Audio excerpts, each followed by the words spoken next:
G'day everyone. Today I'm just going to do a video on squad wars. I've seen a few good ones out there, but I don't think they're all comprehensive. So what I'd like to do is create a squad war video specifically aimed at people who have not done a war before. So if you've just joined up to a squad, they're asking you to join in the war. Watch this video, it'll tell you hopefully everything you need to know. If you've got any questions, just drop them below. Also a good idea to subscribe and hit notifications on so that future updates you can get from my channel as well. Lots more good content on the way. Well, that's my opinion. You can make up your own once you've subscribed and get notified. Alright, let's jump into it. So, the way that Squad Wars works, your squad takes a team of 15 players. So those players have to be selected by an officer or the leader. They hit start war and they choose the players that they're going to take. Those players must be level 3 or higher to join in a squad war. Level 2s are not allowed to take part. It's just how the game is set up. Once they hit start, then the matchmaking algorithm goes out and tries to find an opponent that is around your level. And it's not always successful in that endeavor, but most of the time you'll get someone reasonably close to the team that you take. And that will, if you're a rebel, generally you'll be against an imperial squad of 15 players. And then the war matchmaking will have found you an opponent and the war will actually begin. But there is an option in the matchmaking of wars to select whether you're okay with going against faction of your own faction as well, just to increase the pool of potential squads to war against. And so what that means is if you tick that box, or your officer or your leader ticks that box, rebels can potentially get matched against other rebel teams if an imperial team can't be found. And vice versa, Imperials can get matched against an Imperial team if a rebel equivalent rebel squad can't be found. When you log in, if a war has been matched, so you've got an opponent, you'll notice that down here on the war room, you'll have a notification, and if you click on that, you'll jump into a screen that looks a bit like this. Obviously, it'll be populated with your team. And as I'm rebel, I see my rebel side here, 15 bases from level 9 down to, we've got a level 3 in the war. So we jump over and have a look at our opponent, which in this case we can see is an Imperial team because there's an Imperial icon over here. We've got the rebels. So we jump in over there, we can see that they've got level 4s at the bottom, all the way up to Prestige, which is effectively level 11. And they've got 2 of those, then they've got 2 10s. So at the top, they've got us a bit outgunned. Let's have a look. So we've got 3 9s, 2 8s, compared to their 2 11s, 2 10s, and an 8. But down the bottom, we've got a 3, 2 4s. They've got 3 4s. So yeah, they've pretty much got us outgunned across the board. But we'll make it interesting. This should be pretty close. Once the war match has happened, you get 24 hours to prepare your defenses. So your team can request a war squad center. Now that's discreetly different from your regular base's squad center, which is here. This you will use for attacking. You can request troops in this squad center by clicking on it and hitting request. Use it as normal up until the war actually begins. So you've got 24 hours. But when that war begins, you want to have it full with troops ready to attack the base that you're going to hit. This one here will request troops, and you can see my other one was full, this one's empty. This is distinctly different. It is only for defending your war base. So you want to request high-level defense troops in here. You don't get to use this squad center for attacking. It just sits in your base, and if somebody attacks your base and doesn't clear it, doesn't get 100%, that squad center, even if they kill it, comes back to life and will defend your base again the next time it gets attacked. So that's very important. So remember when you're attacking a base, so if you come in and you pick a base, let's find my base first. So a good guide is generally you can attack somebody who's in the same spot as you. They should be around your level. So I can see that Evil SOS or SOS, if we scout his base, he's in the same spot as I am in the war. If I was to attack this guy, his defense war squad center will come out to defend his base, and I will need to clear him 100% to take him out of the war. Once he's done, no one can attack him again. If I only get one uplink, and these are the uplinks here, you can see how many he's currently got. If I only get one, which means I either got to 50% or I got his HQ, then one of my team can attack him again and again and again until we clear him. Okay, so now there is another really important part to wars, and that's these 3 planets that you probably noticed up at the top. They're called outposts, and when they're in the middle like this, that means they're neutral. They're not providing any benefit to either team. But what you can do is you can actually attack these planets if you have them unlocked, and you can see that the lock I've got is on Hoth and Yavin, which means I cannot help our team by getting these 2 planets, but I could take Takodana. At the start of the war, I could grab this planet and it would move to the left side of the screen, which means that we have it. And to get it, I have to get at least 50%, or I have to blow up that big building in the middle, which is effectively the HQ of this outpost. Now, whenever an outpost is captured, it goes up 1 level. So you can see it starts at level 5, and so the outposts, some of them are more difficult to capture than others. Takodana is actually quite easy. The 2 tough ones are Dandoran and Tatooine, because troops come out to defend them.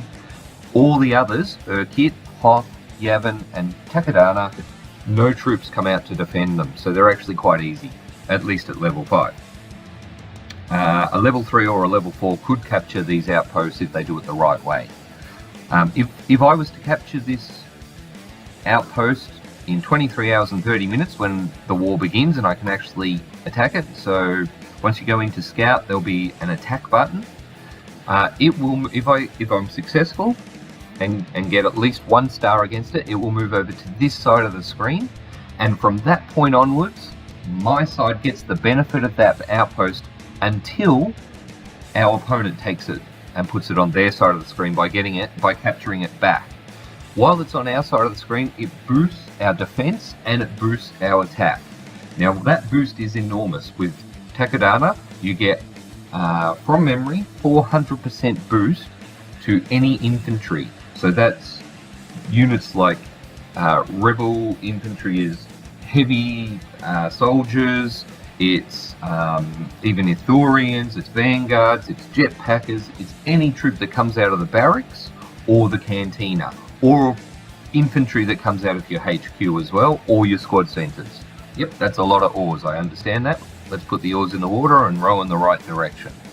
Yavin boosts air support, and that's really just an attacking outpost. Hoth boosts shields, which is predominantly defensive because it boosts your shields. On attack, it does also boost your droid Dakars if you have them.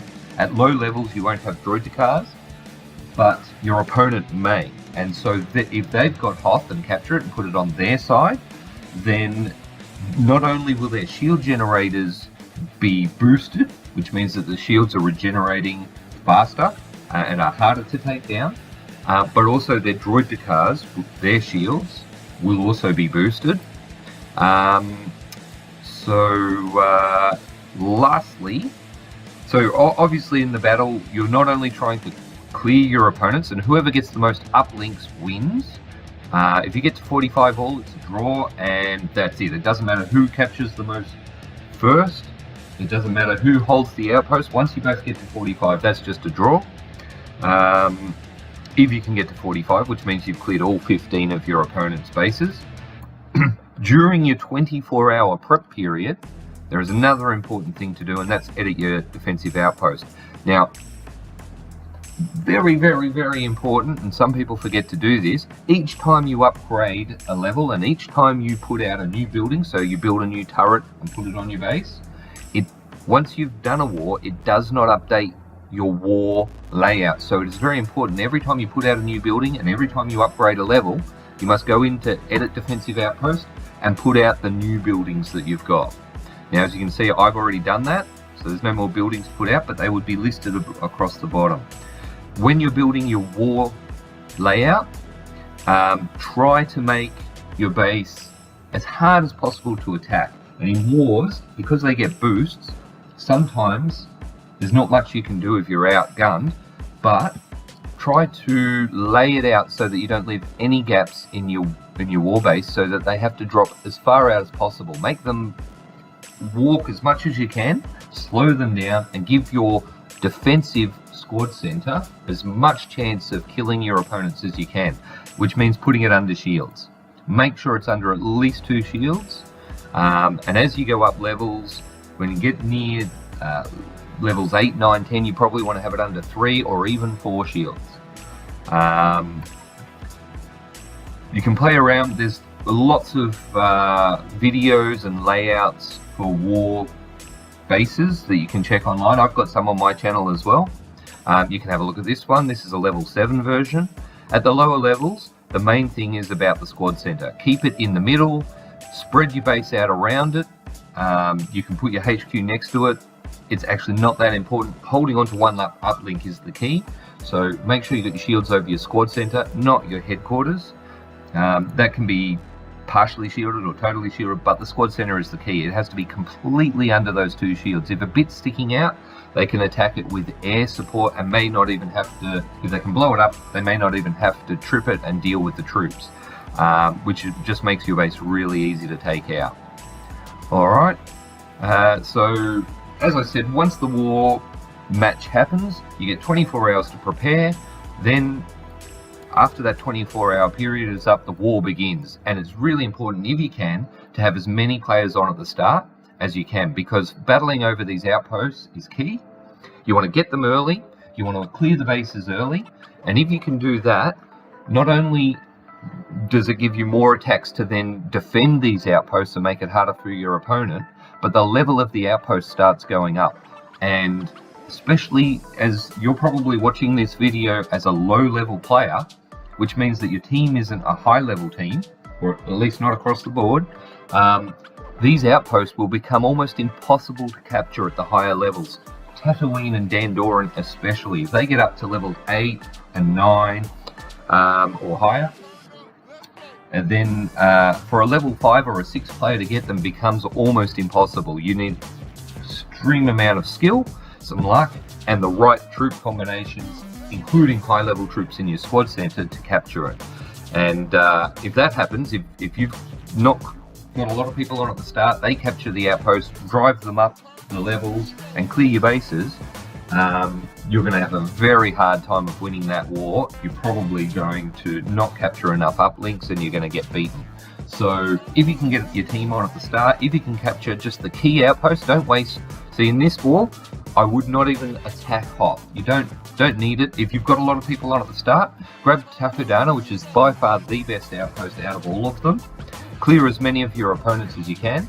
If you're slightly outgunned, you might want to grab Takodana and Yavin, which boosts your air as well, and then clear their bases. Fight over Takodana and Yavin. Keep them on your side if you can. Organize waves, hit them, clear them, and then as soon as you've done all that you can do, bring Hoth into play to help your defense. Again, if the outposts in this war were Tatooine instead of Takodana, then Tatooine is the next most important outpost. Yavin and Dandoran are about the same, so the order that I would tend to unlock them, and I would tend to try and capture them and use them in war attacks, is Takodana, Tatooine, Yavin, Dandoran, Hoth, Urkid. Once you've cleared all your opponent's uplinks, capture all the outposts if you can and keep them for defense. And take note of what outposts your players have got, because at low levels you might only have 1 or 2 players that have Taco unlocked. So that's key. You need to have them on at the start. You need to organize them to save their attacks for the outpost because they're crucial. And you need to try and get your new players to unlock the right outposts for your squad based on what everybody else has already got. So I think that's a pretty good rundown of how the wars work. If you've got any questions, drop them below. If you've got any suggestions, or if you think I've missed anything, please let me know, and we can add it to this, or I can do an addendum. One thing I didn't mention was the type of troops that you should request. Obviously at lower levels you start with a squad center that has 4 spaces, and there's not much can go in that. Vanguard and a Rebel is probably your best combo. But I would suggest that you upgrade your squad center very early, make it a priority. At level 3 you can have 12 spots. And I would recommend that if you have high level players, make sure that they're the ones that fill the war squad center requests.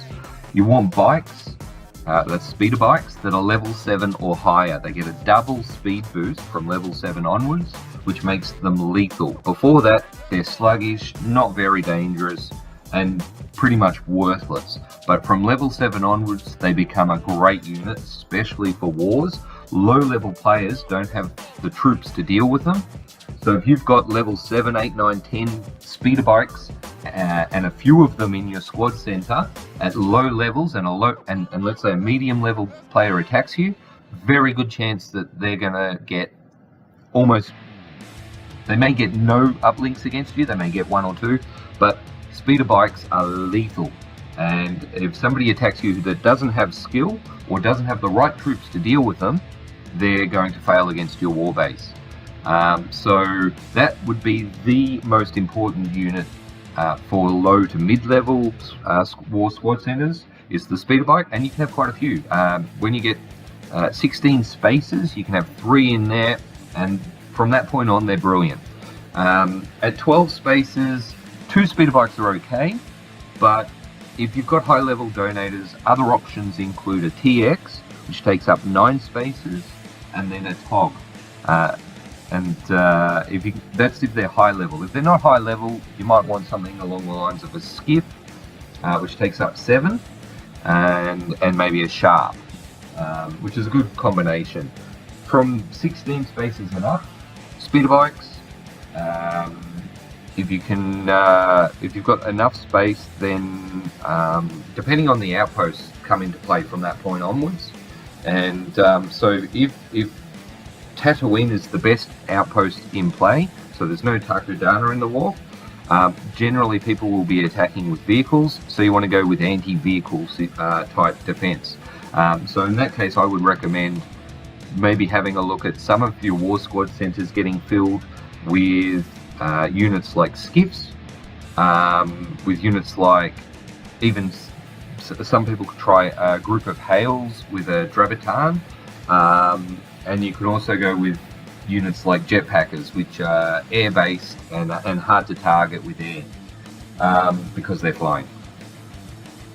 So yeah, the main units that you really want in war squad centers is Sharps, Sullust Sharps, Togs, which is again ranged, so 3 ranged type units are great.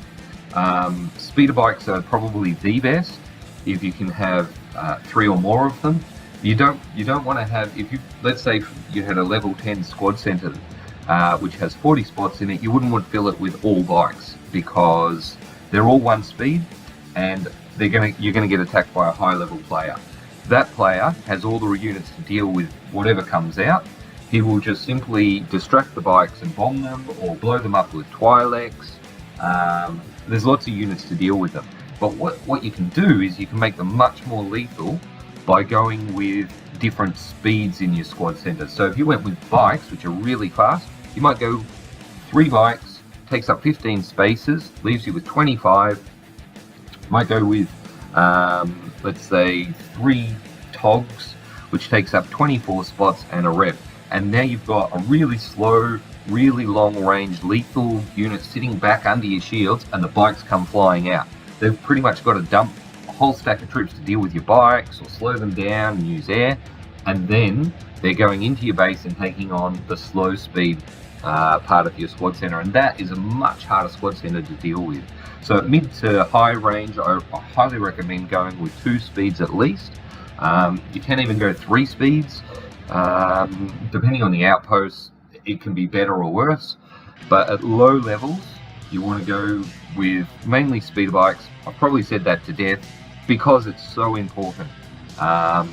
Or you want to go with something that is very solid, has a lot of hit points to soak up damage, like a TX.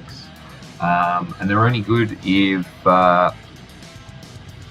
they come from the HQ. If somebody has TX skins on and donates them, skins don't get donated to you, so you'll just get the base unit. So it's very important to know that if you want TXs, they have to come from somebody's HQ. Alright guys, thanks very much for watching, and good luck in your wars.